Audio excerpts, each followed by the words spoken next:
Welcome in to a First Friday Miracle edition of Cleveland Browns Daily. Nathan Zegura, Gibbe with you. Beau Bishop. Such a great line you came up with. Yeah, I came to that many years ago and wanted to continue the tradition. I know Beau has had, a family member or a friend ask him, what was the miracle of it, and it was the fact that we're the mindset that we're in, that it is indeed a First Friday here. Beau will be back tomorrow, but we've got a big show lined up for you here today. We're going to go through Cynthia Freeland's latest analytics-based mock draft, which was out today. John Greco, the former Browns offensive lineman and current Browns radio network analyst, will call in on the Fifth Third Money Line, talk about what the Browns have done in free agency and where he thinks this team could be headed next.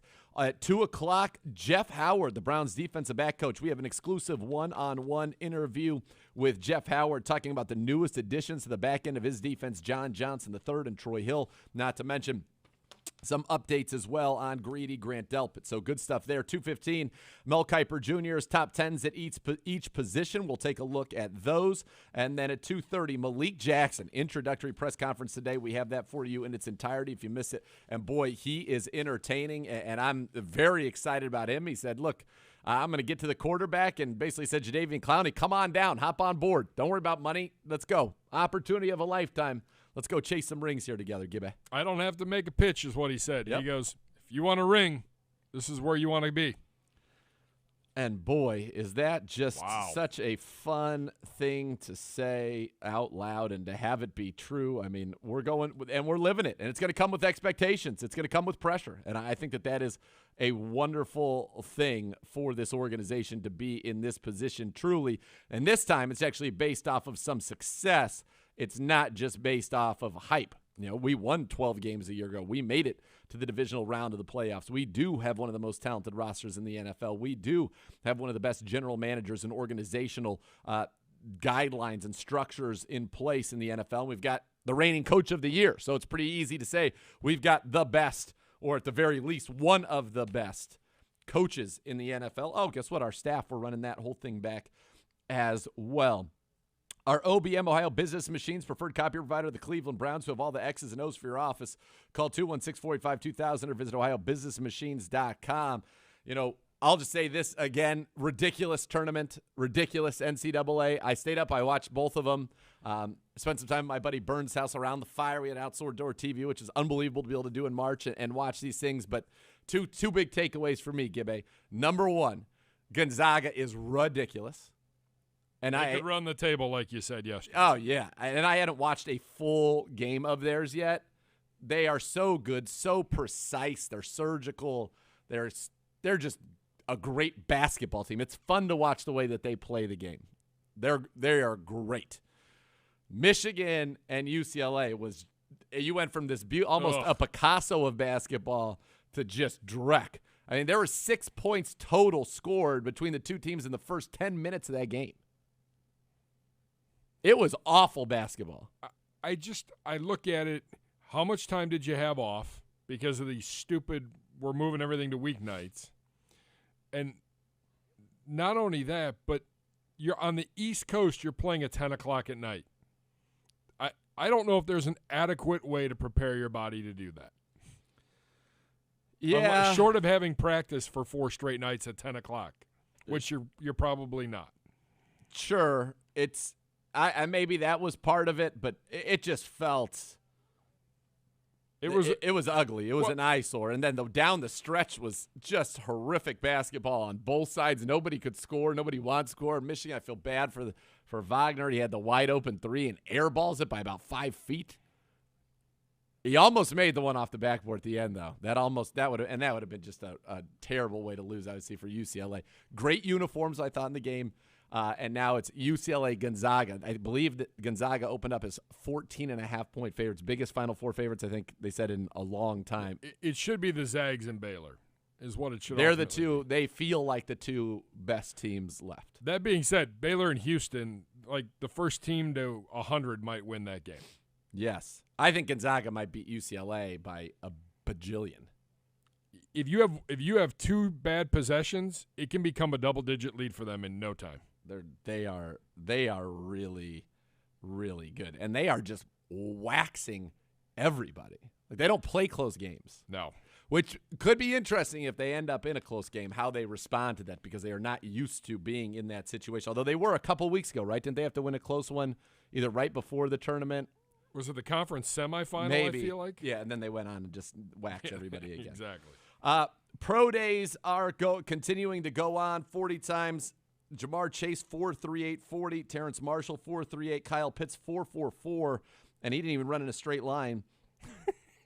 He didn't. You saw Greg Olson said this guy's the next great tight end. I think he would be the first non-quarterback that I would take in this draft. That's unbelievable to me that we're talking about. I mean, the value in tight ends probably has never been better than it is right now, like in terms of how teams value them. Yeah, they're super important. But to have the first non-quarterback off the board be a tight end. Think about what John Dorsey once told us at the NFL Combine on the 6 most important positions. He did. I think that he would count like Travis Kelce and Kittle and peak Gronk, all those guys. A wide receiver was in his top 5, but I think you would count those guys because of the role they play in your offense. Travis Kelce is one of the best players in the league, period. Next to Mahomes, he's the second best player on that football team. Yeah, and then I would put Tyreek Hill third.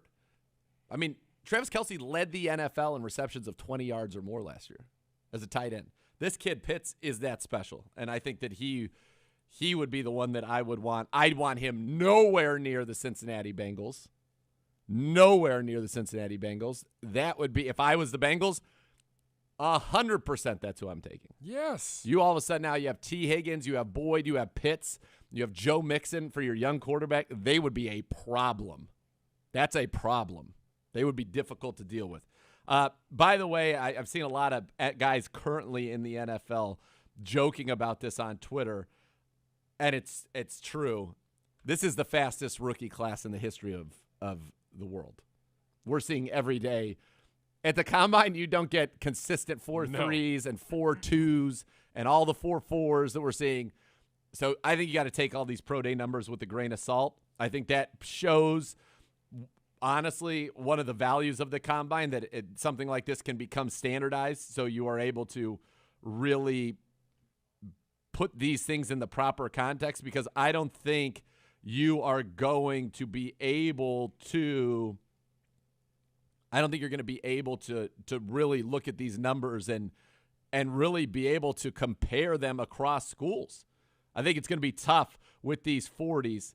You had a guy, by the way, Brandon Eccles, a corner for Kentucky at who just ran a 4.28. 4.28. So I think these numbers you've got to kind of take a step back with these numbers. I would like to see 40 times run with your gear on. Yep. Like, show me what you can do in pads and a helmet and running down the field as fast as you can. Like, because you're not running in your underwear out there on Sundays. You're running in pads and helmet and gear and uniform.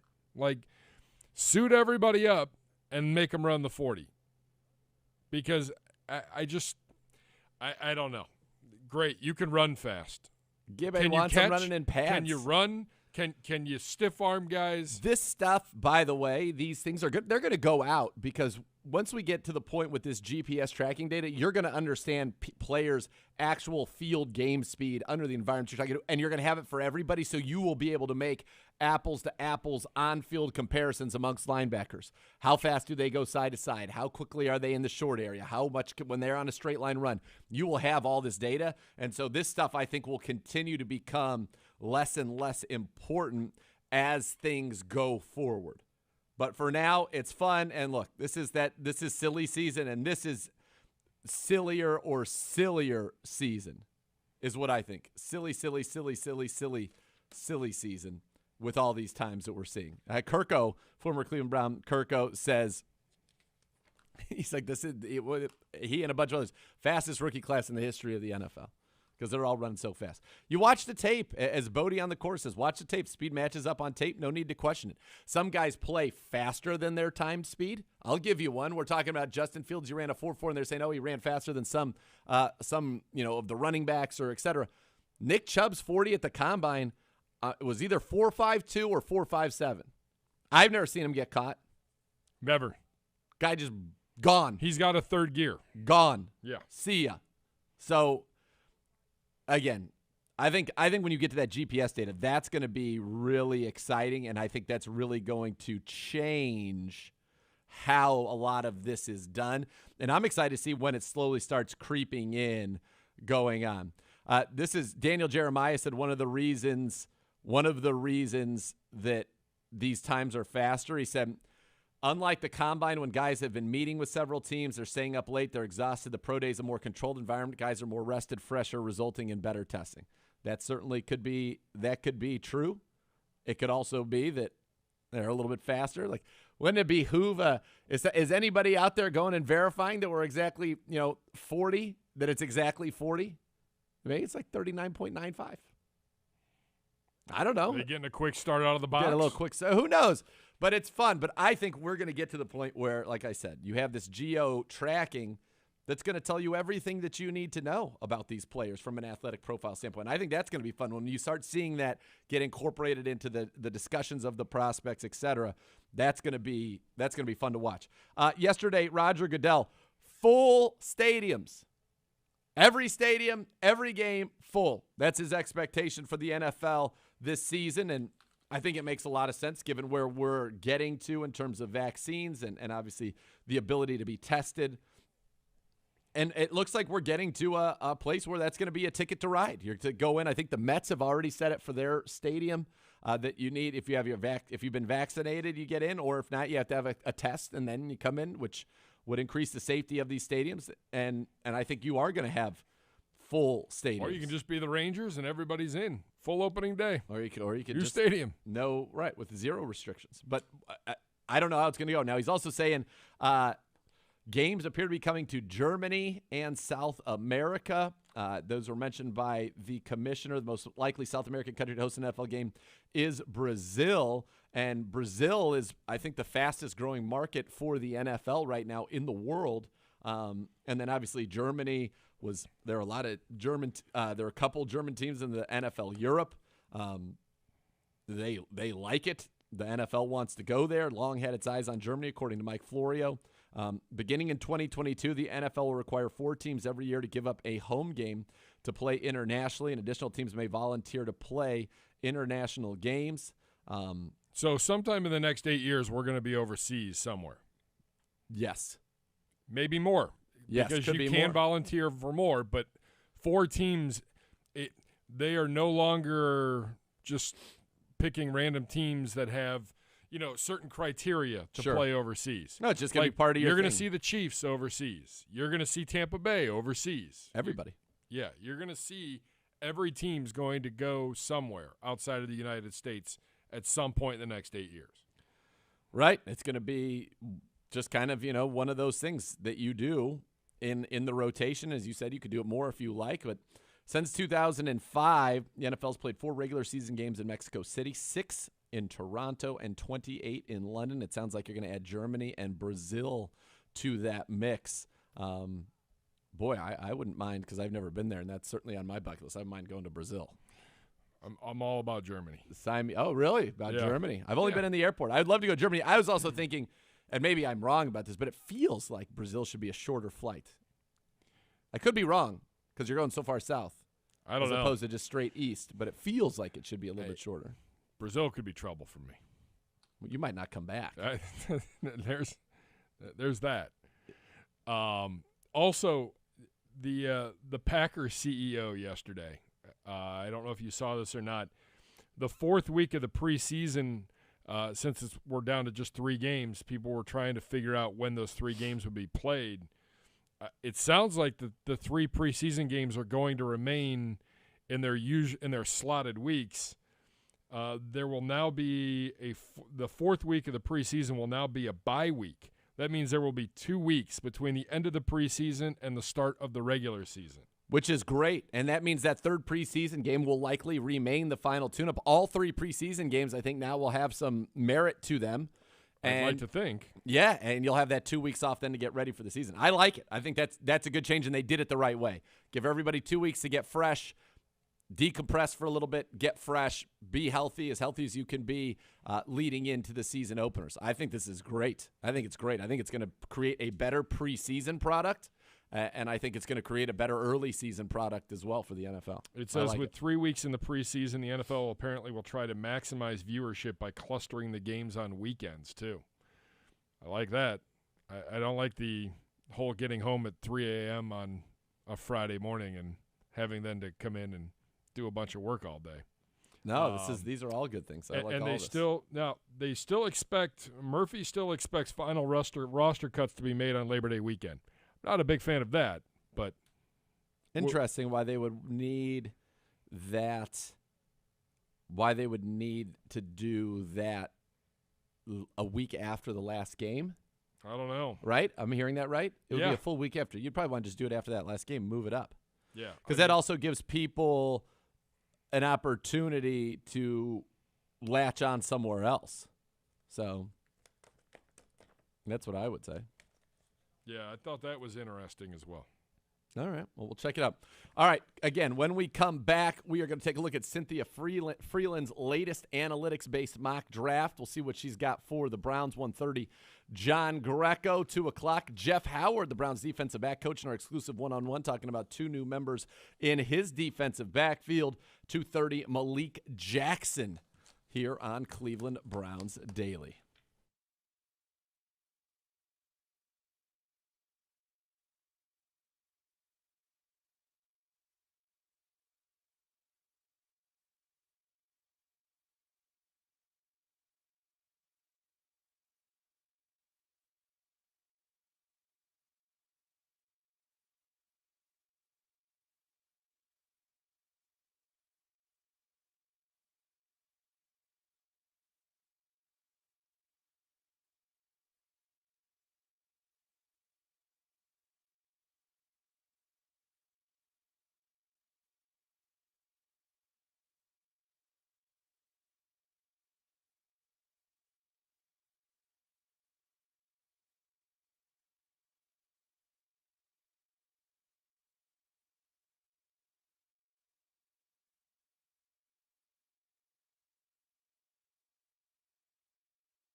Welcome back to Cleveland Browns Daily. Obsessing over something like football can be a problem, but if you're obsessing over gambling, that can be downright dangerous. So do something to take your mind off it, like finding a hobby. Want more tips like this? Go to keepitfunohio.com for great ways to keep gambling fun. Tom Pelissero with a Pelissero bomb. Gibby. Indeed. You want me to read it? Yeah, read it, because then I'm going to get excited about it. Sure, you can read it. I was like, Pelissero bomb, and what? Literally, this within the last minute, the NFL just sent a memo to clubs saying they should prepare to conduct meetings virtually when off-season programs begin April 19th, but they do not anticipate another all-virtual workout program like in 2020, per sources. Translation, get ready to see players on the field this spring. Get ready to see players on the field this spring. I love it. That's what I'm talking about. Little action on the field, meetings virtually, little action. Get these guys out there, get them working, especially the young players, the rookies, the second-year guys. Think about for a guy like Grant Delpit, if he's ready to start getting on the field and get some of those reps that he missed a year ago. Same for a guy like for Greedy when Greedy's ready to get back out there. And the young players that are in our linebacking room. You know, the Jacob Phillipses, Sione Takitaki, Mac Wilson, getting those guys on the field. More work for Donovan Peoples-Jones to continue to hone his craft. More work for Harrison Bryant to hone his craft. For Nick Harris to hone his craft. So Jordan Elliott, I think this is fantastic. Curtis Weaver, we haven't seen him, an opportunity to get him on the grass in front of these coaches. So I think this is wonderful news from Tom Pelissero. I like it. Thank you, Tom. It's what we were hoping for. We've got it. Let's go. That's what I think. That's what I think about that. We wanted something. I wanted something, and I think that it sounds like we're headed to the point where you are going to see players on the field and Browns on the field getting work in, which is all I think we've wanted to see. And now it sounds like we're going to. So yep. I say this is excellent news, obviously, for the Browns, excellent news for the league. We'll see if Tom comes up with more because they're still doing the virtual owners meetings as we speak, Gibbe, which is where I'm guessing that's where Tom Pelissero is getting his information from right now. And we'll continue to keep you up to date as more information from Pelissero comes out. Gibbe's always great on that with the Pelissero bombs. He knows when they're coming. All right, we said we were going to dive into a mock draft. This is from Cynthia Freeland. It's her latest analytics-based mock draft. And again, as she says, she does not attempt to predict what teams will actually do. This is after free agency. She said, this is trying to maximize each team's potential to win as many games as possible in 2021. Not long-term, 2021. So it starts off with Trevor Lawrence, the Jags, and here we have the first deviation from what's going on. Rashawn Slater, number 2, to the Jets. Number 2 overall. And so she's saying, of course, they're probably going to take a quarterback, but I mean, you took a tackle last year with your number 1 pick. She's saying, what if they stick with Darnold? Let's go through it. How does that impact round 1? Well, now we're going to find out. She's got the Niners, Zach Wilson, going to Zach Wilson 3rd overall. The Falcons, a lot of people think quarterback there. She says not so fast. Kwity Paye, the optimal pick for Atlanta. The defensive end for Michigan goes 4th. Penei Sewell, the tackle for the Bengals, 5. Kyle Pitts, 6 to the Dolphins, and now they're going to play Kyle Pitts, and they're going to play Mike Gesicki. She said the difference between adding Jamar Chase or Pitts is very slight, so this could be Jamar Chase there. But instead, Chase goes 7 to the Lions. Trey Lance, the quarterback from North Dakota State, 8 to the Panthers. The Broncos are the team that gets Justin Fields, 9 overall in this mock draft. I think these 4 quarterbacks could all be gone by that time. Cowboys, Patrick Surtain, the second. That you see in a lot of mocks. Greg Rousseau to the Giants at 11. Devontae Smith to the Eagles at 12. A tackle, Christian Darrisaw out of Virginia Tech, 13 to the Chargers. Elijah Very Tucker, the guard from USC, to the Vikings. And she says that's to help, Kirk Cousins and Dalvin Cook. Jalen Waddle to the Patriots. J.C. Horn. This is somebody that we'll talk about on the BPA, the best podcast available. I like him. He goes 16, the Cardinals. I'd like him at 26. In my first mock, I had him falling to us at 26th. Oh, boy. And then I got mocked for it. Well, he's not going to happen. Guess what? I put him in our mock. Spoiler alert. I saw it. That's right. Yeah. It's not, I would noted. love it. I would love it, but it sounds like this guy's climbing the charts here. In my description, I noted that it was unlikely, and it was more directionally speaking and listed some others. Absolutely.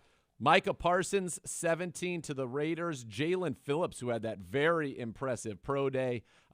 Incredible burst off the edge. The edge rusher out of Miami. Stays in Miami to go to the Dolphins. Tevin Jenkins, the tackle to Washington. The Washington football team was a team that a lot of people thought for a long time would go receiver, but now they've added Curtis Samuel to Terry McLaurin, and that's off their list. Greg Newsome, here's a name I think you can watch for the Browns as well. The beat going 20 to the Bears. Azeez Ojulari, the excellent edge rusher to the Colts at 21. Rashad Bateman, the receiver to Tennessee at 22. And I kind of like that. They've lost Corey Davis. I think Bateman could step into that role opposite A.J. Brown very nicely. Absolutely. Caleb Farley, the corner to the Jets at 23. Jalen Mayfield, a tackle to the Steelers. Go ahead, Gibby. If you're the Browns and Farley is still on the board at 23, are you trying to move up? Because a lot of people have him as the number one corner. Certainly get to Mel Kiper's positional ranks. He's got him down as his number one corner. So did Pro Football Focus. Steve Palazzolo telling us that yesterday. I think you certainly would consider it. I think you would look at maybe moving up just a little bit, because if you have a tier that's Farley, that is, Surtain's likely to be gone. But let's say your top four corners are Surtain, they are Horn, Farley, and Newsome, and all three of them are gone as it gets closer to your pick. You might consider wanting to move up because as this one unfolds, a lot of the edge names that we've talked about for the Browns are gone. A lot of the corner names we've talked about to the Browns would be gone. The Steelers then take Jalen Mayfield out of Michigan, the tackle, 24. They obviously need a tackle there. The Jags take Jeremiah Owusu-Koramoah, which is certainly not a surprise. We've seen his name there. We've also seen Trevon Moehrigg's name a lot there as well. Now for the Browns, 26, Jamin Davis, the linebacker out of Kentucky, says, I love what the Browns have done so far this offseason. To be honest, we aren't talking about enough. Inserting Davis in the middle of the defense is a potentially huge upside add. Now, the people that go after the Browns, Terrence Marshall to the Ravens, the receiver, Kadarius Toney, the receiver to the Saints, Rondale Moore, the receiver to the Packers, and then Christian Barmore to the Bills at 30, Samuel Cosmi, an offensive tackle to the Chiefs at 31, and Jason Owe, the Penn State edge rusher to the Bucks at 32. Now, I could see Owe for the Browns in this one. Again, maybe I'm wrong. Maybe I have it all wrong. I don't know what I'm talking about. Maybe. But I don't see the Browns taking an off-ball linebacker at the end of the first round. I don't see it. By the way, you know his name you didn't see in this first round was Zaven Collins. Yeah. Which was an interesting one for me. And we'll talk about Mel Kiper's linebackers in a little bit, but a lot of people have Jason Collins. Then they have, I think it's Nick Barton from a linebacker. Before I've seen Jamin Davis's name. So, an interesting pick here. Again, I don't think this is what's going to happen. Why has the national narrative been linebacker? Because the national, Cynthia's is different because it's analytics. But she thinks that's the biggest area for improvement on this team, and I think people don't like our linebackers nearly as much as in-house we like our linebackers. And I also think that's not taking into account how often we're going to have three safeties on the field. Correct. So, look, could it happen? Yes. I'm certainly not being the draft board is not being shared with me. If for the Browns to take a linebacker, pick 26, an off-ball linebacker, I believe they would have to think he was a top 10 talent in this draft. Yeah. I just don't think that they're doing it just to do it. And I think, again, the Browns like their linebackers a lot more than the outside world seems to like their linebackers. If you see a run on corners, you could move up, or maybe that's where you move back. I don't know. I mean, there are incredibly talented receivers right there. Terrence Marshall Jr. is incredibly talented. Between him, Rondale Moore. Yeah. All right, real quickly, got a few more Pelissero notes before we get to John Greco. Said, here's the memo, which also says teams should procure sufficient COVID testing supplies before April 19th, while also saying protocols will be amended in the coming months to eliminate a number of significant restrictions for vaccinated individuals, including daily testing. So he goes on to say vaccines will not be mandated. Vaccines will not be mandated, but where is it here? Sorry. I got it right. Vaccines won't be mandated, but here's the incentive.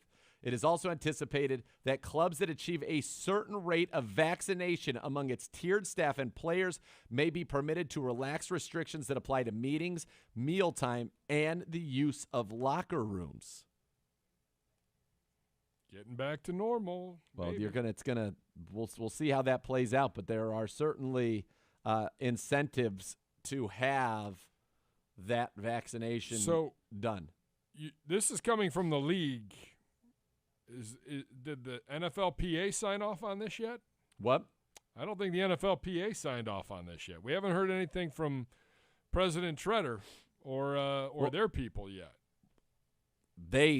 I don't believe, unless there is a deal that is struck between them, they don't need the NFLPA sign off because they have the collectively bargained agreement already in place. And they can say, this is what we're going with. By the way, a little update on Jamin Davis. PFF just tweeted out he ran 6'3", 234, just ran a 4.37 vertical, 4.37 40, 42-inch vertical, 11 broad. That's pretty incredible, by the way. Fastest, most athletic draft class ever. Yeah, by the way, the Chiefs just announcing they've signed defensive tackle Jaron Reed, who was a stud for the Seahawks, and they for whatever reason decided they were parting ways. He is stud. Great signing by the team that's always in the Super Bowl from the AFC. Except not this year. Let's go. John Greco joins us next here on Cleveland Browns Daily.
Welcome back into Cleveland Browns Daily. Nathan Zegura, Jason Gibbs with you. Give it.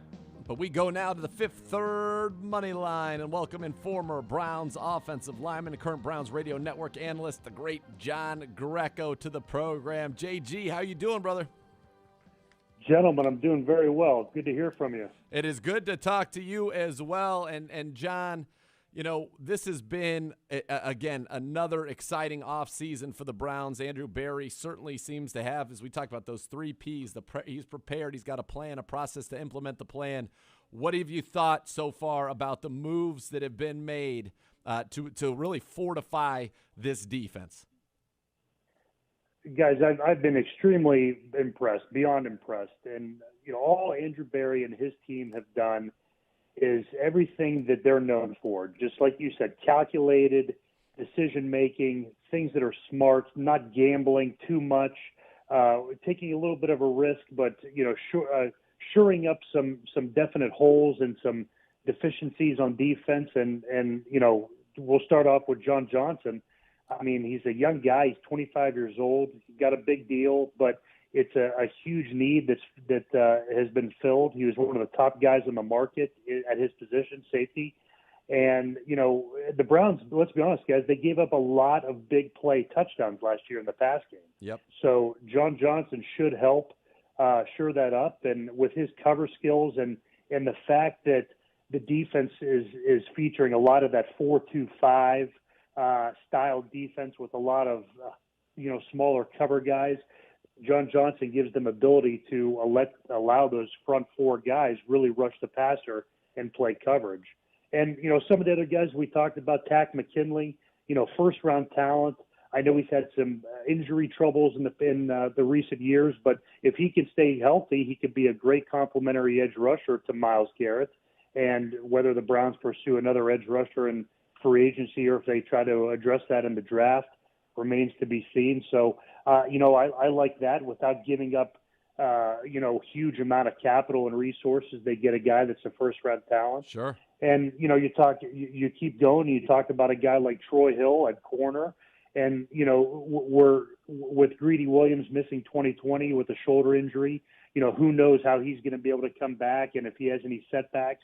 All Troy Hill does is provide depth and an option at potentially the nickel position, you know, kind of that slot corner role with what we talked about with Joe Woods being in that 4-2-5 nickel alignment. So guys, in that third level, I like all the moves. And you know, we can kind of keep talking down the line with Anthony Walker, with Malik Jackson, a guy that I played against who's, you know, has Pro Bowl caliber play in him.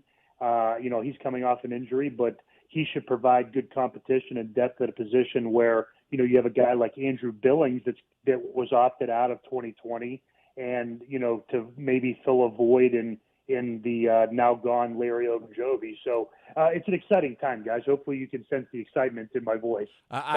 I can, and we'll get to Malik Jackson because I wanted to ask you about him in a second since you have played against him. But I wanted to share with you, I don't know if you heard this from my interview with John Johnson, and I shared this quote with Joe Thomas, and his reaction was just to laugh out loud, and I'll be curious to see what your reaction is to it. But when I was interviewing John Johnson III, I was talking to him about the reports that he was offered more money, significantly more money elsewhere, and turned it down to join the Cleveland Browns. And he confirmed that was true. And in the back of my mind, I was thinking, you know, typically it's the other way, right? The Browns could be left where somebody refuses more money from the Browns to go play somewhere else, et cetera. And what he said to me was, you know, I can make money from marketing or this, that, but he goes, why would I chase a few dollars and miss out on the opportunity of a lifetime to play for the Cleveland Browns? And I just said, let me stop you right there, John Johnson III. I've been doing this a long time with this organization. You're a premier free agent. That wasn't the narrative, and it gave me goosebumps hearing it. But when you hear that one of the top free agents in the NFL called playing for the Browns an opportunity of a lifetime and turned down more money to do it, what does that say to you? I mean, that's exciting, and that just kind of makes me so much happier, and I like the guy even more without even meeting him. And that was the goal. You know, that was the goal. You're trying to build something. That's what this coaching staff, that's what this ownership and front office have been trying to do for all these years. Make this organization, make the city, make this team an attractive place and a landing spot for premier free agents. And you want to bring guys in that want to, A, make a lot of money, and B, compete and win a Super Bowl. And this team, it was in the playoffs last season. Their stock and their everything's pointing up for this team. They have a lot of returning players, a lot of returning starters. They're only going to get better. They've only done that through free agency, and they still have the draft to come. So I'm interested to see what the powers to be have in mind and have planned for this draft. But Nate, that's such an exciting thing to hear. And we've had conversations in my time spent with the Browns and since I've departed, and since you started covering the Browns and working with them, how many times are we sitting in this position talking about what quarterback are we going to bring in? Who are we going to sign? Yeah. Where do we start? Where do we even begin? And now look at us. We're talking about bringing in high-priced talent, high-caliber players to plug little holes here and there that are going to make this team that much better. It's like that Paul Rudd video. Who thought we'd be here? Not me. Not Exactly. me. But here we are, and it was funny. Yesterday during the show, you had the pro days, the competing pro days of Mac Jones and Justin Fields, and in the past we would have been breaking down every throw and glued to it. The draft was a time where we were looking for salvation. We were looking for that savior for our franchise, and once he even got Baker, it was okay. Now we're looking for an instant day one starter and contributor.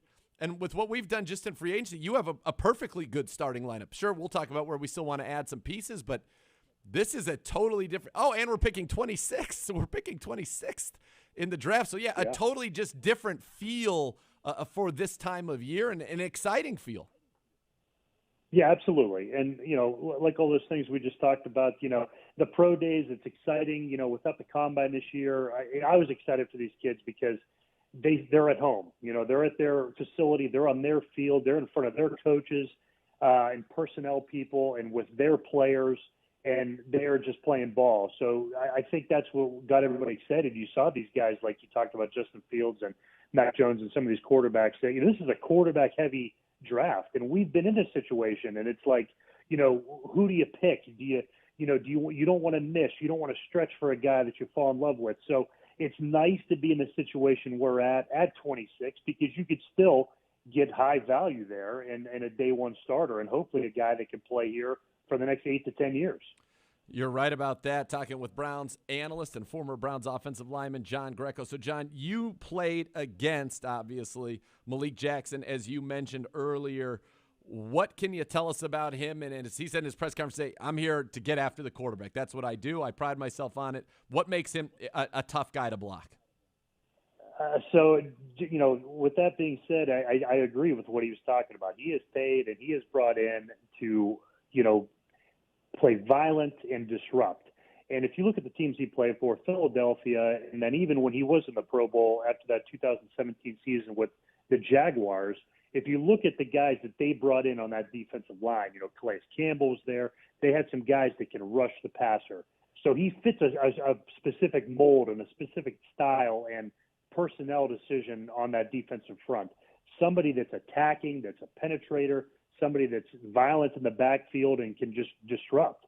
And I think what we're going to want to see this year, Nate, and something that is going to help the edge rusher specifically is that interior push. And Malik Jackson is a guy that is, plays low to the ground, plays with great leverage. He's a veteran, so he knows how to knock those guards back off the line of scrimmage.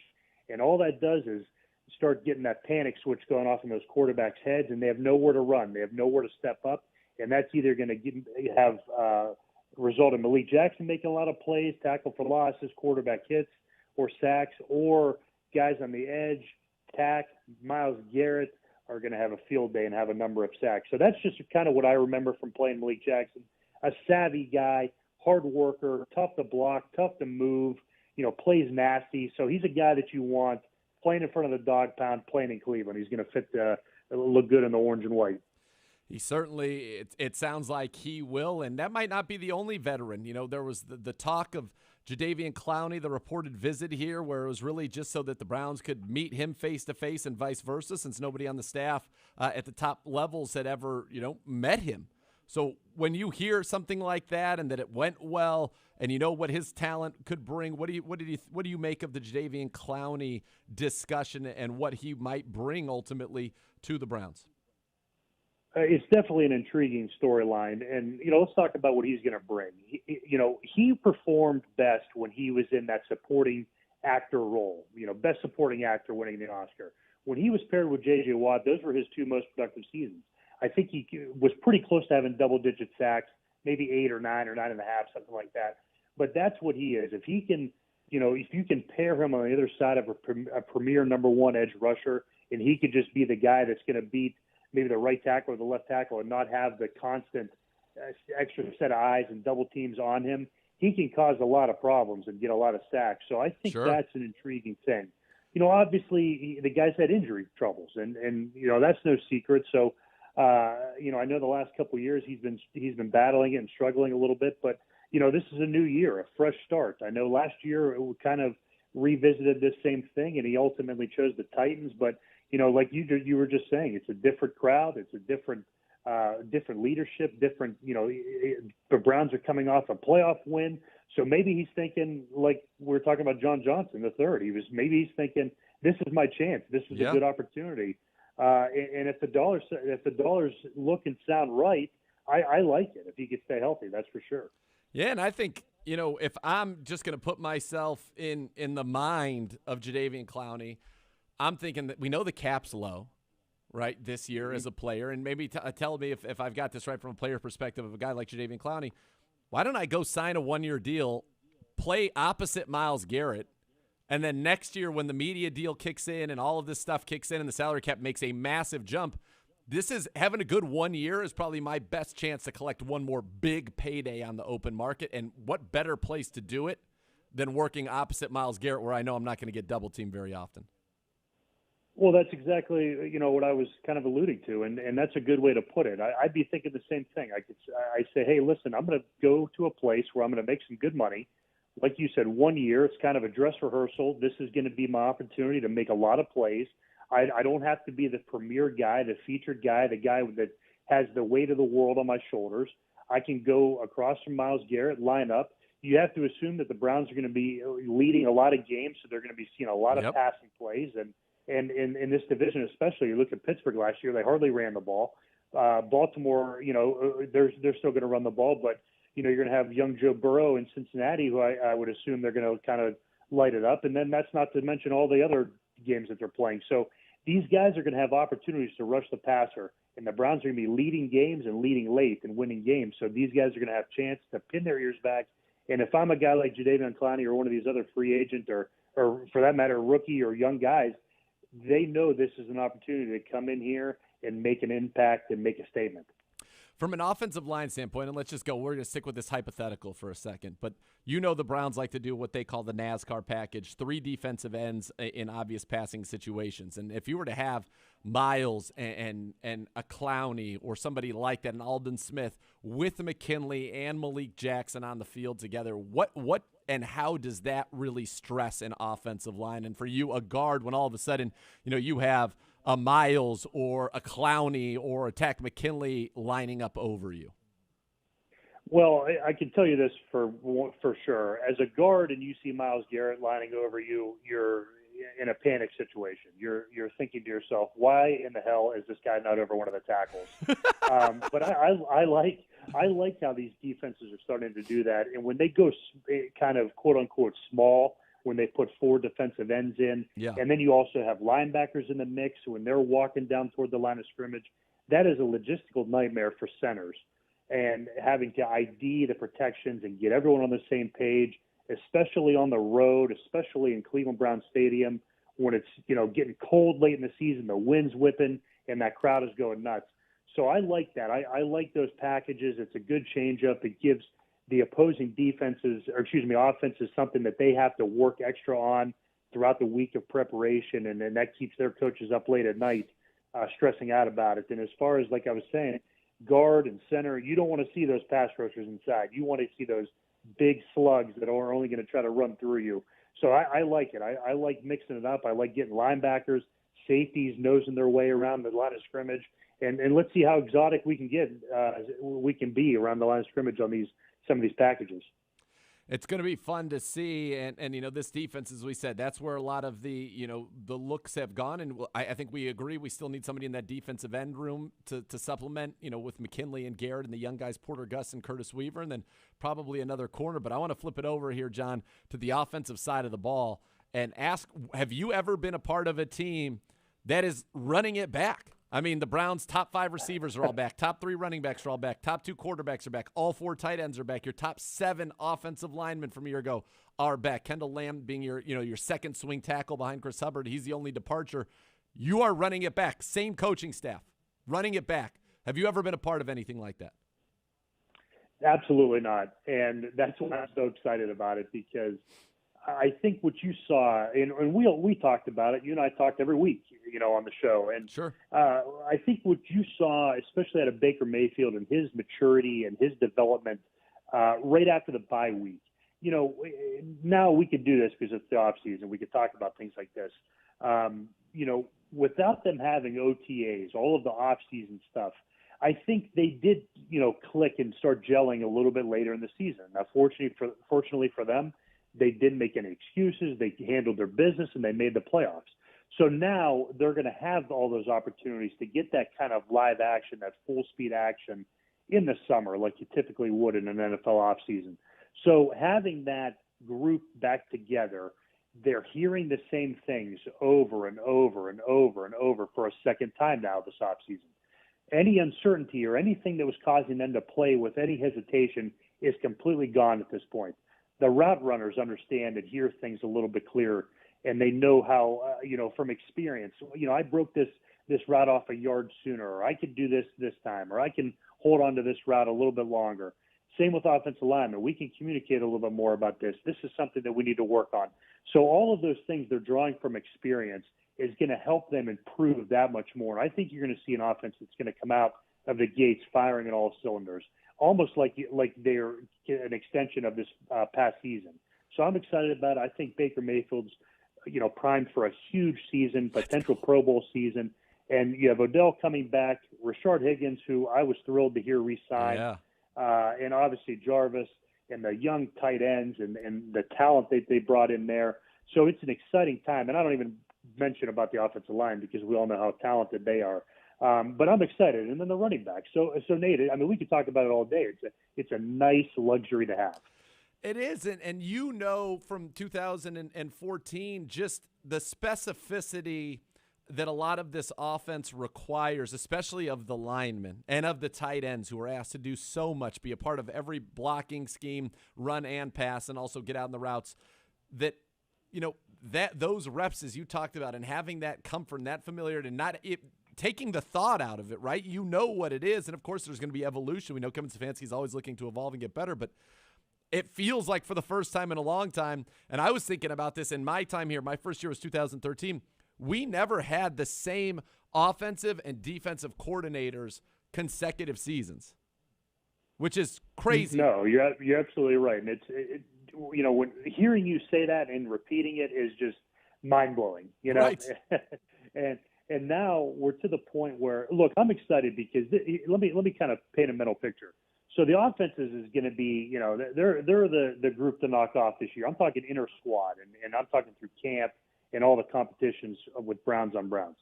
The defense knows that they had some work to do this off season, and coming together, they're going to have a chip on their shoulder. Myles Garrett's going to be out there with like a man on a mission and have something to prove. The secondary, all of these pieces, they're going to want to be the reason that people are talking about why the Browns are winning. No longer, it's the offense, it's the quarterback play, it's the running backs, it's the O-line. The defense is going to want to be talked about. And they played well at times last season with creating a lot of turnovers like we talked about, winning that turnover margin. But I guarantee you that the level of competition and the tenacity and everything that's going to happen behind the scenes that you're going to get a chance to see at practice and throughout camp is it's something I don't want to be a part of, because I know how physical it is, the competition. It's going to be violent. There's going to be fighting, but I think that's going to make this team as a whole that much better. And I'm excited about it.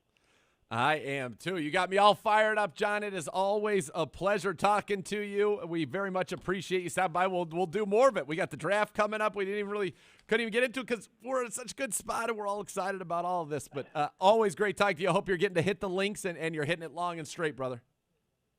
I am, man. I appreciate it. We'll have to get out there soon, and yes. I look forward to talking to you again. Let's go. Great John Greco, our guest. And just a reminder, all guests who appear on CBD appear via the Fifth Third Moneyline, Fifth Third Bank, making Cleveland Browns Daily a Fifth Third better. All right, top of hour number 2. I think this is exciting. You're going to like this.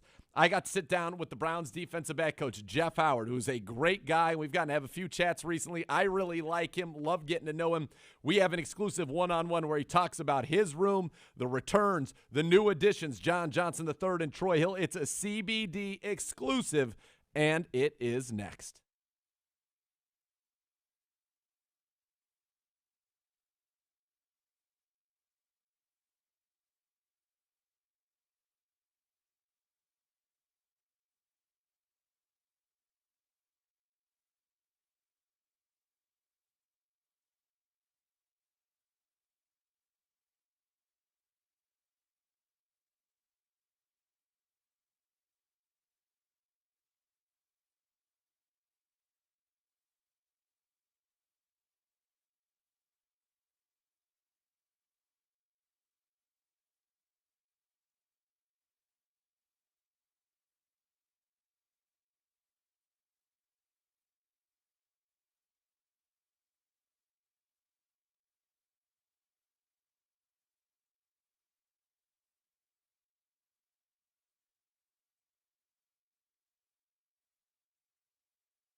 Welcome back to hour number 2 of Cleveland Browns Daily. We've got Jeff Howard, our exclusive sit-down with the Browns DB coach, talking about some big returns and some new additions into his room. A room that I'd say has the biggest makeover of any on the roster. That's coming up in just a second.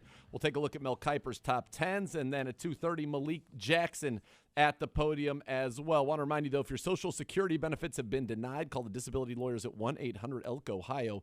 Elk & Elk, proud partner of the Cleveland Browns. All right, here is my exclusive one-on-one with Browns defensive back coach Jeff Howard. You don't want to miss it. So first of all, let me just say, you're down. It's about 11:30 minutes. Off-season evaluation process like as you went through, I know you guys did that kind of self-study, the scheme evaluation.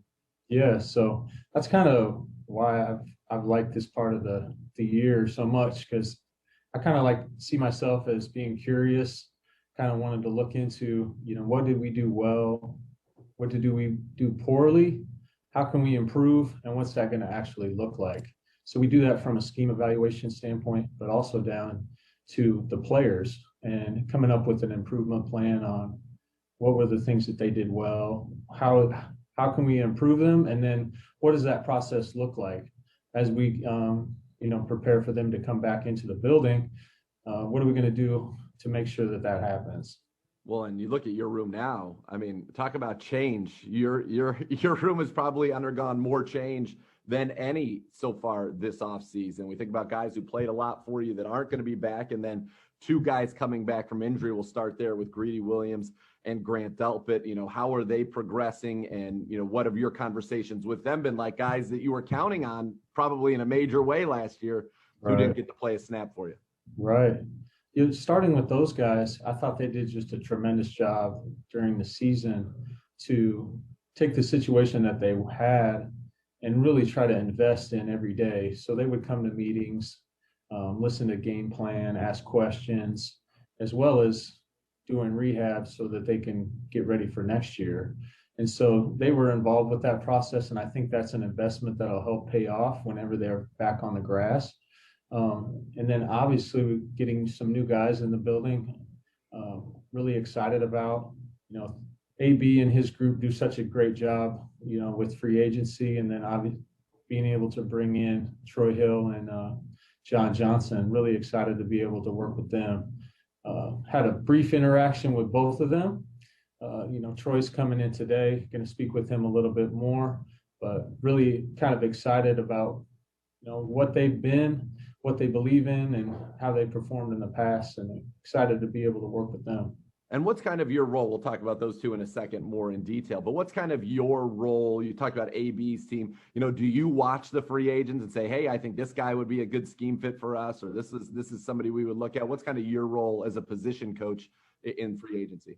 Right. So taking a look at all those guys, really the whole, the free agent class, they kind of tailor us a list, and we kind of start digging in and trying to check out what they look like as players.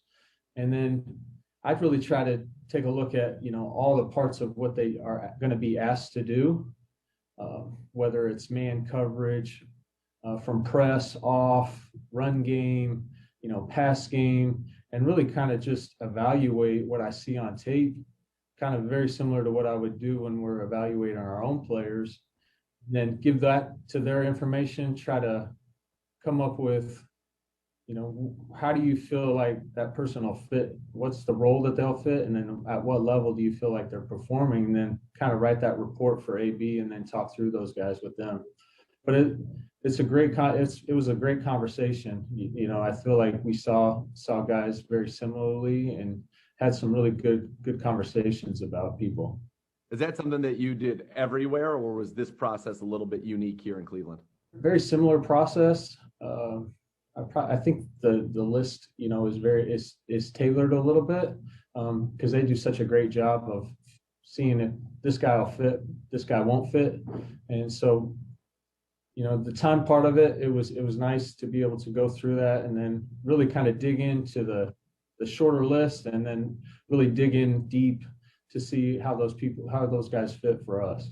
All right, let's start with John Johnson. Obviously, that seems to be, day one, that was the number one target for the Browns. So how does he, a guy who has been so great with the Rams, who's their play caller on defense, their defensive captain, what was it about John Johnson that jumped off the tape to you and said, yeah, we got to get this guy here on this defense? Right. You already alluded to the first thing when you were talking about him as a play caller. And I think, what does that mean? You don't really see that a whole lot in the NFL when you have a safety who's the green dot, who's making all the calls to the entire defense. So he's making the front calls, the linebacker. Generally, the linebackers do that. And to see him do that is something special that I hadn't seen before. And really, when you start watching him, you start seeing the multitude of roles that he played for that defense. So he's playing nickel, he's playing dime linebacker, he's playing safety, doing it all at a high level, and they're having all these substitutions, and he's the consistent one that's always in there. I feel like that kind of speaks to his level of leadership for that defense, and you could kind of feel it when you watch the tape. So he said, and that was, you mentioned he was the constant, and when I got a chance to talk to him when he came in here, I brought up being the play caller because that was so unusual. That wasn't something I was familiar with. But I thought he made a good point. He said, I played every defensive snap. We didn't have a single linebacker who played every defensive snap. So I am, as you just said, the constant. Is that something that, we would consider as having a safety be the play caller because of that? Because, he's on the field. Yeah, we take into a lot of things into consideration. And, the more that you have guys that are able to do it, that's always a benefit. I don't know what we'll do, but it was cool to see how they used him and all those packages and, being on the field, like you said, all 100% of the time for them. All right. So you think about John Johnson, you think about Grant Delpit coming back, who's somebody I know you had big plans for last year. Think about Ronnie. I know you said, get me all the safeties. Last time we talked, I think it was Greco. You said, get me all the safeties. We'll figure out how to use them. Well, now, and along with Sheldrick, but those top three, if Grant is what we expect him to be when he was drafted, we know what John Johnson is. We saw what Ronnie was last year. How excited are you? And what's kind of in your mind thinking about how do we get all three of these guys on the field together and all the different disguises you can use? You talked about being able to play dime backer, going down and cover the slot, which is something it seems like Grant can do, blitzing, run support, all three of these guys. And John said something interesting to me. He said, and with the Rams, we had versatility amongst our safety room, but we all look different. He said, we all have the same body type. We all look the same. That will allow, maybe some more disguise possibilities because it won't be clear who's where all the time. But how excited are you with this kind of have that, what you talked about, get me all those safeties? And AB said, sure, here you go. Here's some safeties. Yeah, right. Yeah, it's an exciting opportunity for us. There's, like you mentioned, there's so many different variations that you could do. There's allows the play caller or to come up with a multitude of schemes, personnel groupings. And I feel like having those, those fast athletic types, you can't have enough of them. And so, not to speculate into what we'll do, but I'm excited to work with all of them. And I feel like they're going to make our defense better when they get here. And so that's on the safety side. Now, on the corner side, you could be getting back two new. I feel like you almost have six starters in your defensive backfield, which you're going to be lobbying and probably fighting with the linebacker room. Like, look, somebody's got to be off the field. But if you look at your safeties with the three guys we talked about, now your corners, Denzel, Greedy, and you guys signed Troy Hill, who's a Youngstown kid, loves this area, is excited to be here, but inside, outside versatility, scored 3 defensive touchdowns last year, 2 pick sixes, and was great in the slot. And, when you think about Troy coming in, what was it that stood out to you about him? Yeah, like you said, he was very productive for them in the slot last year. I think he's a guy that is very comfortable playing in that role, but then also moved outside for them as well in LA. And when you saw him inside, I think the things that stood out is his grittiness, his nastiness. Looking at his background, I don't think a lot of things were given to Troy, and I think you could take it. He took a lot of what he has, and I think he plays that way. You can kind of see that nastiness in his game, whether it's getting involved in the run game, and then as well, being able to go out and play the pass. Like you mentioned, getting his hands on the ball, but he can play man coverage, do all the things that we'll ask him to do, and he's done it at a high level. I'm sure it's very exciting. Obviously, everybody wants an influx of talent, but when you think about this year, potentially, we'll call them 6 starters, your 3 corners, 3 safeties, 4 of those 6 guys didn't play for you last year. Now, 2 of them were in meetings, as you talked about earlier, but is that kind of exciting to see what this is actually going to look like when you get them out on the grass? Yeah, the first thing that I think of is kind of how appreciative I am of the past, the guys that came in and played this last year and kind of the culture that we established. Our guy, Money Mitch. Yeah, but being able to establish that culture, and now we need to take the next step. And that's really going to be our focus, is taking the next step.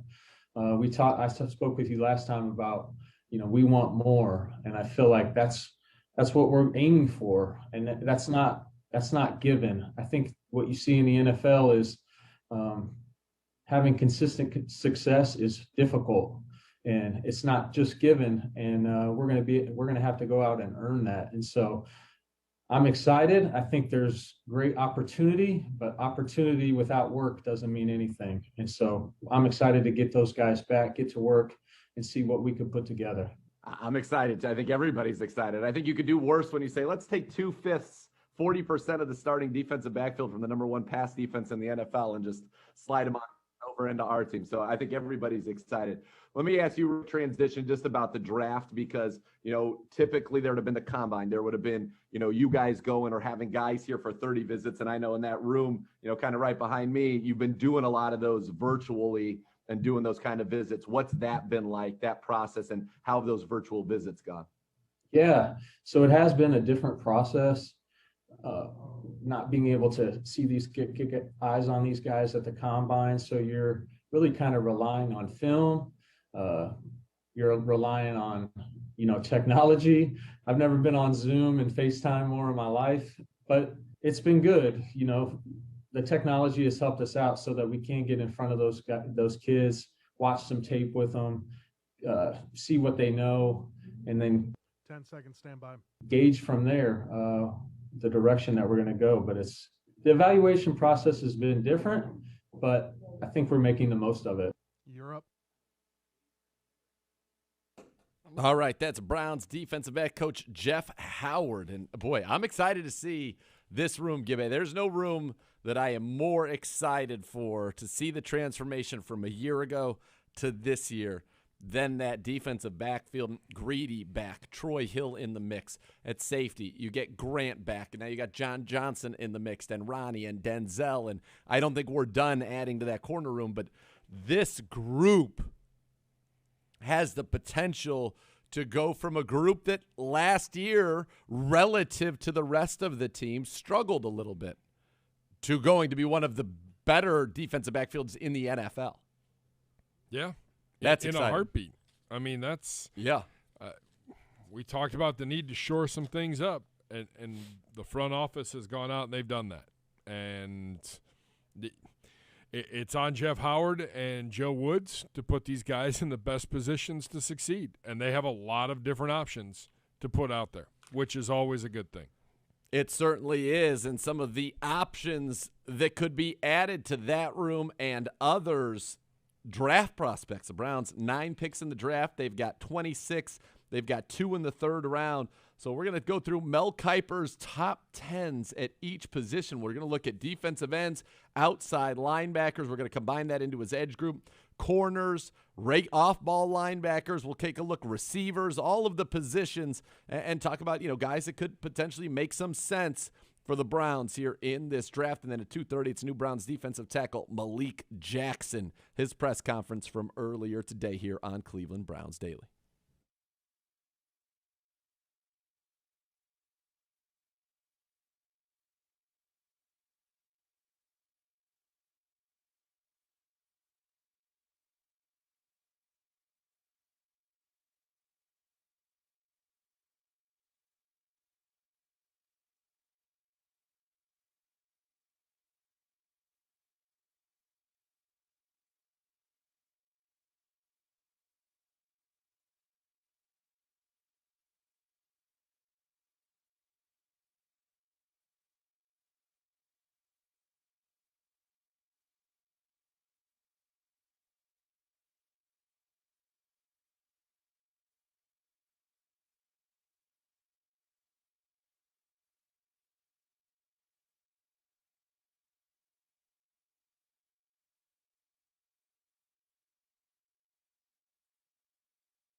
If your game plan for this season includes buying or selling a home, Howard Hanna Real Estate Services has you covered. Visit howardhanna.com/GoBrowns.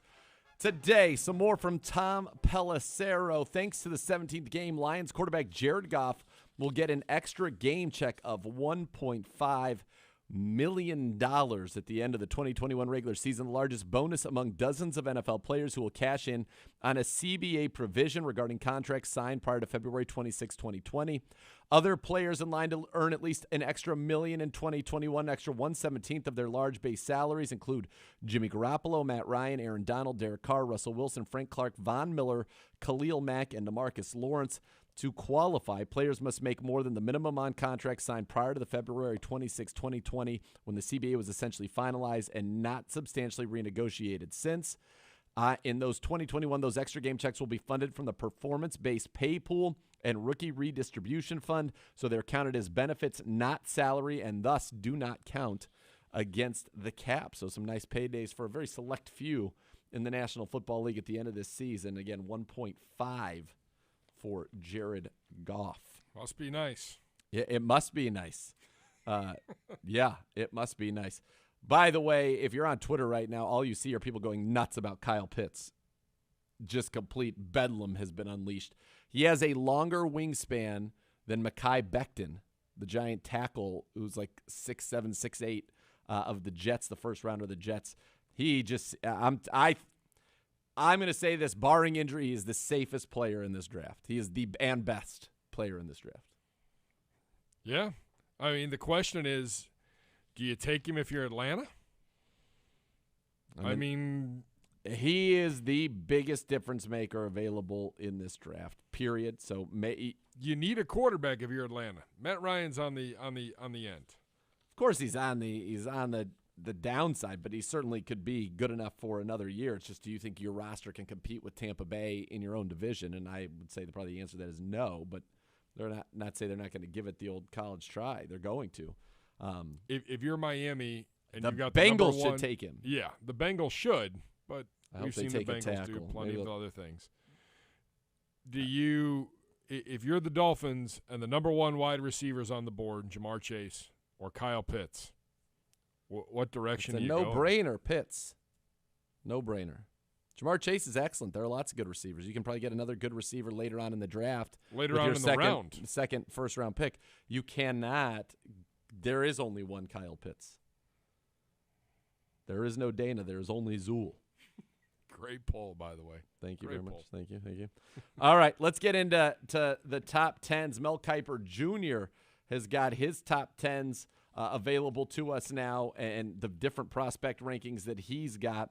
And so one thing that is hard to do, because unlike some others who have now combined, pass rushers into an edge category, he combines defensive ends and outside linebackers. And where this gets a little bit tricky, I think, is that, for example, guys like Azeez Ojulari, Jason Owe, who we've talked about, Joe Tryon, they're listed as outside linebackers, not as defensive ends. But they're also listed in a group that's got Jeremiah Owusu-Koramoah and Zaven Collins, who are completely different style players than either Owe or Azeez Ojulari, who are pass rushers. So when you look at that group, what I'll tell you is his top defensive ends are Kwity Paye, Jalen Phillips, Gregory Rousseau, Phillips and Rousseau, both from Miami. My guess is in with that group is going to be Azeez Ojulari and Jason Owe that would probably make up your top 5, top 6 pass rushers overall. Ronnie Perkins from Oklahoma is his 4th out there. So that group probably makes up your top 5 edge rushers. And would one of those guys be available at 26? Potentially. Is that a direction the Browns could go at 26? I do think so. I think absolutely it's a direction they could go. Is it a direction they will go?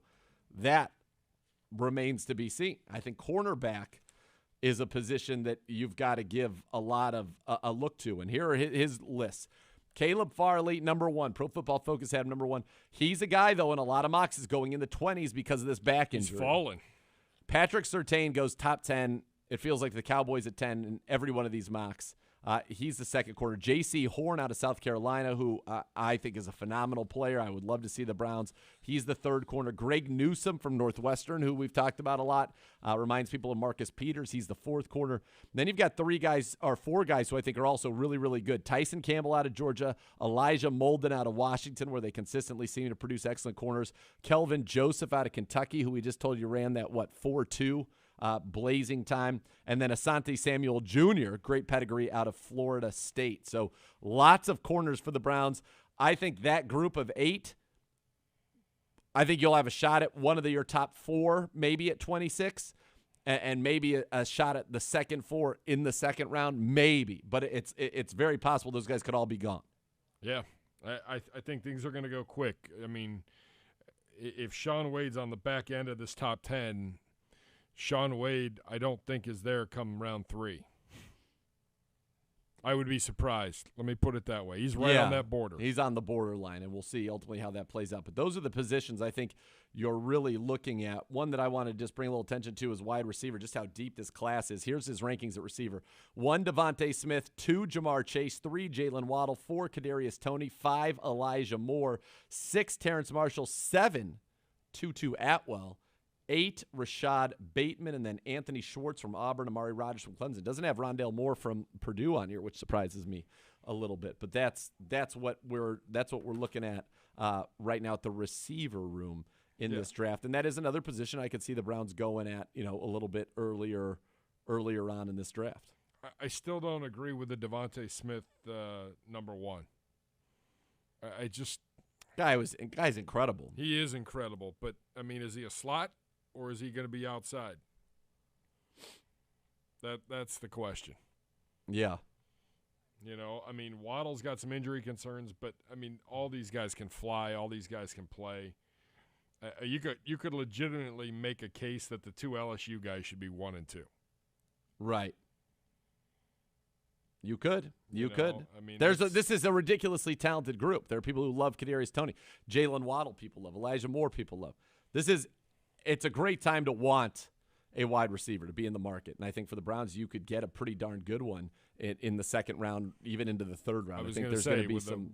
They have 2 third-rounders. I think it's, 89 and 91, or is it 90 and 92? One of somewhere, those. In that range. And you have a chance, I think, to really add some talent there. I think you have a chance to add speed, which is what you're looking for, obviously, at that position.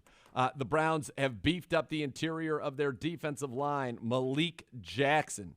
You're not going to want to miss this, Browns fans. This is a guy who believes in this team's ability to get to the Super Bowl. Malik Jackson, his presser from earlier, next on Cleveland Browns Daily.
All right, welcome back to Cleveland Browns Daily. We've told you Malik Jackson put on quite an entertaining press conference earlier today. One that's going to, I think, get you excited, Browns fans, so let's take a listen to it. Malik, just wondering, when I've watched a little bit You're down. and read up on you a little bit here, it really seems that interior pressure, just getting that push up the middle, is one of the biggest things that you're going to bring to the table. So can you just describe for us a little bit, just is that your forte, and how do you plan to put that on display here? Thank you. Yes, I feel like pass rush is a big thing for me. It's one of the things I pride myself on doing, getting to the quarterback. So that's one of the reasons I want to come here. And, I know I have a good opportunity to come out here and really get some pass rush reps and, get back to where I feel like I was 3 years ago when I had eight sacks. So, I'm coming here to put pressure on that quarterback and help the DNs, put pressure up that middle so the DNs to get the sacks when the quarterback falls out and vice versa. The DNs get the pressure on the end so the guys on the inside get sacks. So I'm coming here just to be a team player. Okay, Malik, could you take us through the last couple of years with the Eagles? I'm sure they didn't go totally the way you wanted them to, and how will you rebound here?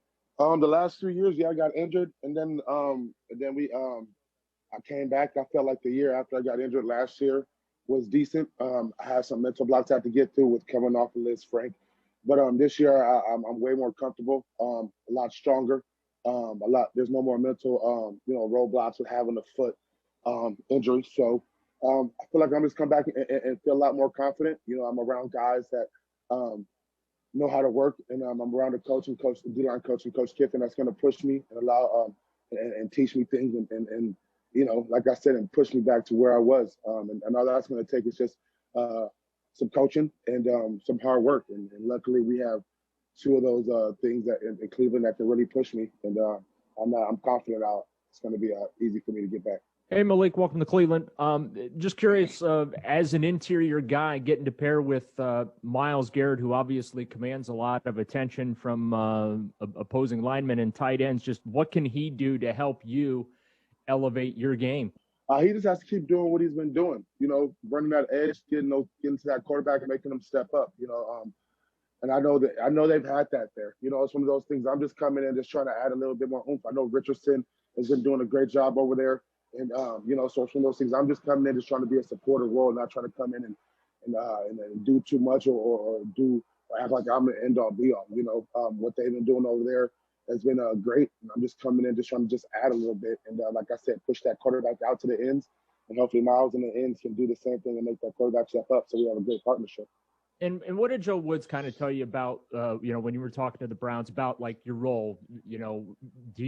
Are you coming to Cleveland expecting to, be a starter, get the majority of those reps, or is he kind of planning on doing a little bit of a rotational thing up front? We talked about, I just told him I want an opportunity to go in there and fight for a starting job, and where things fall where they may. We really didn't talk about solidifying things because, right now, that's not, it doesn't matter right now. I just want a chance to come in. I understand the team they just came from deep in the playoffs last year. So all I asked for was a chance to come in and fight for the starting job and for the pass rushing job and on third down. And that's all I can ask for. Hey, Malik, did you get to know Joe Woods very much when you were together in Denver? I did. He was my cornerback coach when we won the Super Bowl. So I got to know Joe Woods very well. He's one of the reasons why I made the decision to come to Cleveland, because I had such a good relationship with him. Well, what do you like about him, and what do you like about the system that he's running in Cleveland? He's consistent. He knows what he's talking about. He's been through the fire. You're talking to somebody that like I said, that knows what he's talking about. Nobody that just came in out of nowhere. And like, he's honest, and for me, being with somebody that won the Super Bowl, they understand who I was when I was younger, and they can see me play and understand who I am now and see that I'm the same guy, So for me, that was important. And I know Joe Woods is going to give me an opportunity, like I said, to just go out there and fight and just try to earn things. And that's the conversation we had a lot. And that's what I respected about Coach Woods. And that's what I'm looking forward to. His honesty, his straightforwardness, his game planning, putting the guys in the right position to make plays. Hey, Malik, how you doing? You've mentioned Super Bowl a couple of times now. You're a guy who's been there. How much do you think that experience, or what can you use from that experience rather, in a supporting role here or in a role with this team, and how vital is it to have guys with postseason experience? I think it's important. Like we said, the Browns, we had opportunity last year and they went really far. I think when you have a guy that goes deep, the further you get in the playoffs, like I plan to do this year, further than last year, you have to have guys that know what has happened, like what's your mindset. We have to think about where not to go, how not to think too far forward. So I think knowledge of the unknown is a big key. And like I said, the team went far last year, so I'm hoping I'm just a little bit pushed to kind of help them go even further, and that way my knowledge of deep in the playoffs can really come to shine.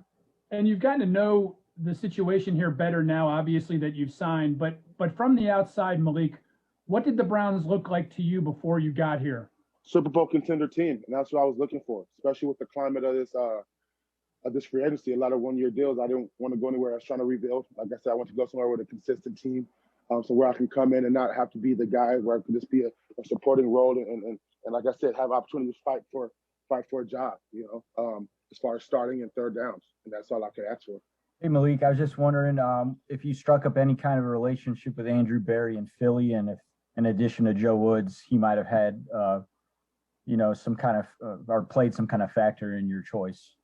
Yeah, no, I met Barry in Philly, but that year I got injured. So, and I was older in my career, so I decided to go back to LA and do my rehab a lot. So I was able to talk to him in passing, but we didn't really able to have too many deep conversations. Since you brought up the injury, what was it like coming back? I read it was a Liz Frank. What was it like coming back from it last year? And were you fully yourself last year, or do you think we're going to see you back to true form this year? What was it like to come back from it? It was tough because imagine breaking something that you do every day. So when you get a chance to go back out there again, you're nervous about doing what you just did. So it was a little tough early, but with the D-line there, I was able to just get reps. I got mentally. It was tough early, but it got better. And I think I don't think I'm far away from, to answer your second question, how long will it take for me to get back or whatever. I don't think it's going to take long. I think I'm there. Like I said, it just takes you just have to build confidence in yourself, and then things are happening. When I heard this, everybody's like, "Oh, it's going to take forever to come back. You're not going to come back. You're not going to come back." So even though you're working your butt off to say, "I'm good, I'm good, I'm good," those things still creep in your mind. And last year I was able to get sore with it. It got cold, and nothing happened. So I know I'm good now. And all those little what ifs or oh my gosh, I'm nervous to do that are out the window. So. Yes, Malik, I'm just wondering, there has been a significant amount of talk from the new guys, including Troy Hill and John Johnson, about the Super Bowl. And considering that, that you've won one in the past, I'm just wondering, do you think that's good to kind of set those expectations early on and maybe almost even speak it into existence? Or do you sort of maybe possibly run the risk of setting expectations too high with a ton of Super Bowl talk? No, there's no such thing. I think if you're not seeing yourself in January, if you're not seeing yourself as soon as the Super Bowl over, like the day after the Super Bowl, if you're not saying my team's going to the Super Bowl next year, then you're wrong. I think you have to put yourself in the mindset of being great and expecting to be great, and letting things fall where they may after now 17 weeks. So I don't think it's bad that guys are having expectations. I think it makes you work harder, and it puts expectations on you that you want to meet. So I think it's the right thing to do. And your Super Bowl year, was that sort of the vibe for you guys? Did you pump it up, talk it up, and kind of make it happen? Yeah, we pumped it up, talked it up, but it's one of those things that's more in the actions than in the words. You can sit here and say we're going to win the Super Bowl, and that's all good. After Super Bowl, February, March, in April, but when you get with the team in June, July, August, September, and then the season starts, it needs to be actions from there on. So I think that it's good to talk, but and I see guys on the gram, I know Malcolm Smith very well. I actually saw him the other day working hard, so I see the actions behind the words, and that's what's important. Hey Malik, obviously you liked what you saw when you were preparing to face the Browns last year, but what were some of the specific things you saw in their offense, maybe especially that offensive line? I thought the offensive line was great. One of the best last year we played, or might be the best as far as from all five. I'm thinking of all three interior. From all five. So I thought they were a really good line. And that's another reason why I came here, because I know traction every day with those guys is going to get me better to the point where I can go on the field and things are going to be easier. You have to. I think it's important to look for a team not only with a good defense but also good offense, like I said, because that's the person you see every day. So going against Wyatt Teller, J.C. Tretter, and the other three guys is going to be good for me, because I'll be able to put myself in game-like situations and truly get better. Hey, Malik, I wanted to ask you about JJ, John Johnson and Troy Hill, them adding those two big pieces to the secondary, and just what impact do you think that that's going to have for the defense? I mean, I don't, I gotta see. I haven't talked to the DBs, you know what I'm saying? But from what I know about those guys, they're gonna come in like me, ready to compete for a starting job and bring their expertise and their knowledge. So I'm looking forward to it. It's one of those things. Pass rush and coverage go hand in hand. If nobody's covering the receivers, the quarterback can just do a three-step and let it go. But if you have somebody covering that receiver and making that quarterback pump the ball, that gives me the opportunity to get there and get that sack. If I'm rushing, vice versa, if I'm rushing and I get there fast and that quarterback has to throw an ugly or a quick ball and, he doesn't see the DB and the DB's in the right position, he gets the interception, that's hand in hand. So I'm excited for the guys we're bringing in, but like I said, I'm just excited to get there and do my part to show them my work. Malik, just wondering if you've gotten any sense of what kind of a fan base you're coming to, what kind of reaction you got into to join in the Browns, and obviously the commissioner even said yesterday the league is looking forward to full stadiums again. So I was just wondering what kind of embracing you feeling from the fans, if you've gotten a sense for that yet. Oh yeah, when I posted my Instagram picture that from the Browns signing, I was able to I got a lot of love from that, and it was awesome to see. Everybody's super excited, and it's just super. Growing up in the league, for me, this is my 10th year, so seeing where the Browns started and seeing where I had the opportunity to help them go where they've already been is exciting to me. You know what I'm saying? So I'm just excited to be able to help turn the culture around that's already been turned around and be able to say, I helped that team go even further than the year they did before. So that's what I'm excited about. Just trying to etch this team in history and really be, somebody that came in and really helped turn it around after they already turned it around. Just that little bit more. Hey Malik, just curious, do you know Jadeveon Clowney at all? I don't know him personally, but I know of him. Okay, if you could make a recruiting pitch to him to come to Cleveland, would you? I don't think I have to be honest with you. It's one of those things that the team speaks for itself, and what we're trying to build speaks for itself. So if you want to hop on board, come hop on board. I understand the free agency market isn't what he probably wants, but it's things are bigger than monetary value, and you get a chance to be on a good team and set yourself up in the future. Hey, if I could sneak in one last one. 30 seconds. The 17th game being added. I don't have a problem with the 17th game. My problem was with the pay cut being cut to 1/17 and not being added, and also with the playoff game, they're adding a playoff game and not paying us more. They're just cutting the salary that extra tenth or whatever. So that's my problem with 10 seconds standby and bringing in revenue. And I understand, but to cut my paycheck to one instead of 1/16 to 1/17 instead of adding more money, that's the problem. You're up. All right, that's Malik Jackson talking Super Bowl, talking expectations, and saying that we should have these expectations. That's how we should be doing this. And I think Browns fans, I know you like to hear that. I like to hear it. And he's somebody that it sounds like also has something to prove. He said they've already turned around. I want to help push them over the top, get to that Super Bowl. We want to see it, Malik. Very engaging guy. Obviously, somebody that easy to talk to, easy to listen to, and I think somebody that's going to be a great veteran presence on that defensive line for the Browns, along with Sheldon Richardson in that defensive tackle room. And, think about those two and Billings and then the young guy, Jordan Elliott. A lot of talent in that defensive tackle room for the Cleveland Browns. All right, so much more to come here on a First Friday Miracle edition of Cleveland Browns Daily.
All right, thanks for being with us here on Cleveland Browns Daily. Great show today. If you missed it, certainly be sure to check out the podcast wherever you get your podcast. John Greco stopped by. We had an exclusive one-on-one with Browns defensive back coach Jeff Howard, as well as Malik Jackson's press conference that you just heard, and a lot of excitement for this football team, and it is all justified, and now it's just a matter of putting in the work to make sure it comes to fruition, but that is still a long way off, and new pieces still to be added, and we'll continue to focus on the draft here this week. Carl Joseph, the Browns safety from a year ago, visiting with the Steelers, according to Josina Anderson. Also wanted to bring your guys' attention to something real quickly, and that is I tweeted out at the top of the show, so if you go on my Twitter feed, you can find it, or certainly if you go to the Browns YouTube channel, youtube.com/Browns. For the Browns' 75th anniversary, we're doing a special series of Browns breakdowns where I will go into the film room, or in some cases you don't have that all 22 film of some of the old stuff, but into the footage room, the archives, the film archives, and watch Browns legends. And the first one that we've released is Ozzie Newsome, and we're taking a look at the great Hall of Fame tight end Ozzie Newsome, myself and current Browns tight end coach Drew Petzing. That's out now, youtube.com/Browns. I've tweeted it out as well, so definitely check that out. It's awesome, and we're going to have a whole series of these. Paul Warfield with wide receiver coach Chad O'Shea, Joe Thomas with Joe Thomas, Josh Cribbs with Josh Cribbs, Hanford Dixon, the top dog, with Hanford Dixon. You've got Otto Graham with Alex Van Pelt. You've got Jim Brown with Stump Mitchell. So this is a really, really neat series that we have put together here, and I think you're really going to enjoy these. The first one, as I said, is a look at Ozzie Newsome, who would thrive in today's NFL. We're talking about Kyle Pitts. Ozzie Newsome would absolutely thrive in this game. So they're fun. I think that you really get an appreciation, and it was really cool to see our coaches who are very aware of the history of the Browns and the fun that they've had with it. It's fascinating. I think you guys will really enjoy checking those out. The next level is next. We'll be back tomorrow. We got lined up. Give anything big for the kids? Yeah. Can I interest you in Dan Sagany? Oh, He's yes. our director of player personnel. That's right. He'll be here Kind of exclusive. A very big deal. Exclusive right here. Plus, I believe Coach Kiffin, too. Coach Kiffin. Beau is back. Oh, what a Thursday. Stay tuned. The next level is next. Thanks for listening to Cleveland Browns.